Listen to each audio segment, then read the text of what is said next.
शंकराचार्यं केशवं बादरायणं भास्करौ वन्दे भगवन्तौ पुनः पुनः। ईश्वरो गुरुरात्मेति मूर्तिभेद विभागिने व्योमवद्व्याप्तदेहाय दक्षिणामूर्तये नमः।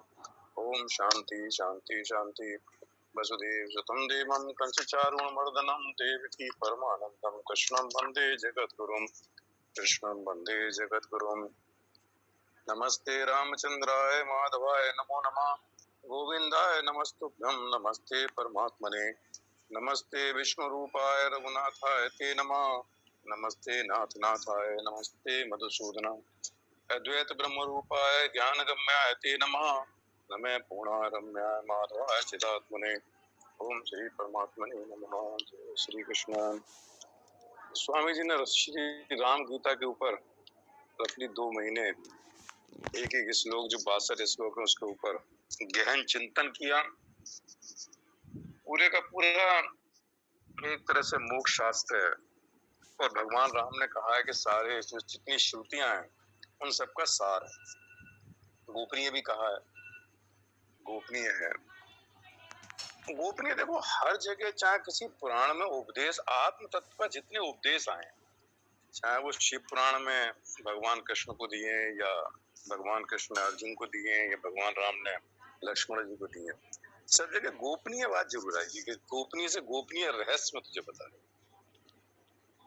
या तो इसलिए है कि जो अधिकारी ना हो उसके लिए गोपनीय रखा जाए जब तक उसका चित्त शुद्ध ना हो, अधिकारी ना हो उस आत्म तत्व का, तब तक उसके लिए वो गुप्त है, वो विद्या गुप्त है, वो ब्रह्म विद्या गुप्त है। जब वो अधिकारी हो जाता है तब वो गोपनीय रहस्य उसके सामने खोला जाता है। या तो ये रीजन होगा। तो गोपनीय हर जगह उसकी होगा, भगवान ने इस्तेमाल किया। तो शंकर भगवान पार्वती जी को श्री राम जी भगवान राम से कहते हैं, देखो पहले श्लोक में उन्होंने कहा किस दिन भगवान राम जिनके चरण कमलों की सेवा साक्षात लक्ष्मी जी करती हैं, एकांत में बैठे हुए थे, उस समय शुद्ध विचार वाले लक्ष्मण जी। अब देखो लक्ष्मण जी के साथ भी शुद्ध विचार वाले रखा। उस वक्त बिल्कुल चित्त एकदम शुद्ध है और मन उनका उस आत्म तत्व में लीन है, शुद्ध विचार वाले।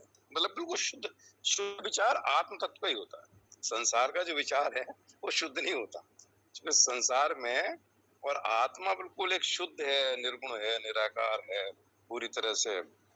तो शुद्ध विचार वाले लक्ष्मण जी उनके पास जाकर भक्ति पूर्वक प्रणाम करते हैं। तो वहां देखो भक्ति विवाह शब्द आ गया कि भगवान राम के साथ भक्ति पूर्वक प्रणाम करते हैं और अति विनीत भाव से कहते हैं।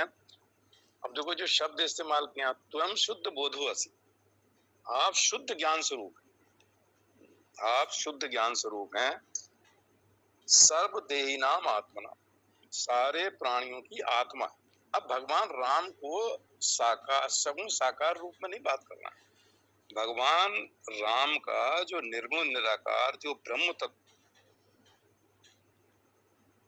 संबोधित करता, कह रहे हैं आप सब देहीधारियों की आत्मा है, सर्व देही नाम आत्मा। सारे, अब भगवान कृष्ण कह रहे हैं, जब विभूति बताते सबसे पहले ये कहते हैं अहम आत्मा सर्वभूतेषु, सारे भूतों की आत्मा में ही, जीवनम सर्वभूतेषु, सब भूतों का जीवन में ही, सबकी चेतना भी मैं ही, सब इंद्रियों में मन भी मैं ही। तो वहां भगवान कह रहे हैं सब भूतों की आत्मा में। तो आत्म के रूप में वो निर्गुण निराकार जो ब्रह्म तत्व है, तो वही लक्ष्मण जी भगवान राम को कह रहे हैं कि सारे देहधारियों की आत्मा, सर्व समस्त देहधारियों की आत्मा। तो उस ब्रह्म तत्व की बात हो रही है। भगवान राम को वो सब देहधारियों की आत्मा कह के संबोधित कर रहा है। जो इस लोग बोल रहे हैं उससे बाद में बात करें। सबके स्वामी और स्वरूप से निराकार, निराकृति स्वयं, स्वरूप से आप निराकार। तो मेरा मतलब कहने का है कि इस संबोधन में केवल ब्रह्म तत्व लेके संबोधन हुआ है।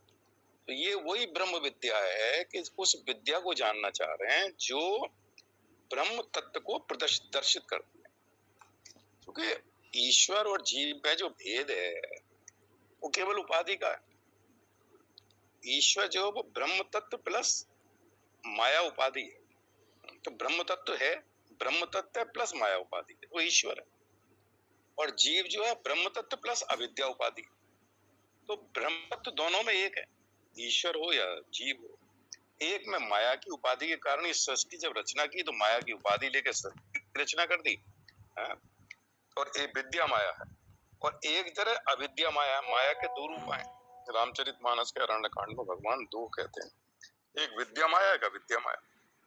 अविद्या माया में हम सब फंसे हुए, इस अविद्या माया के कारण अनंत जन्मों से हम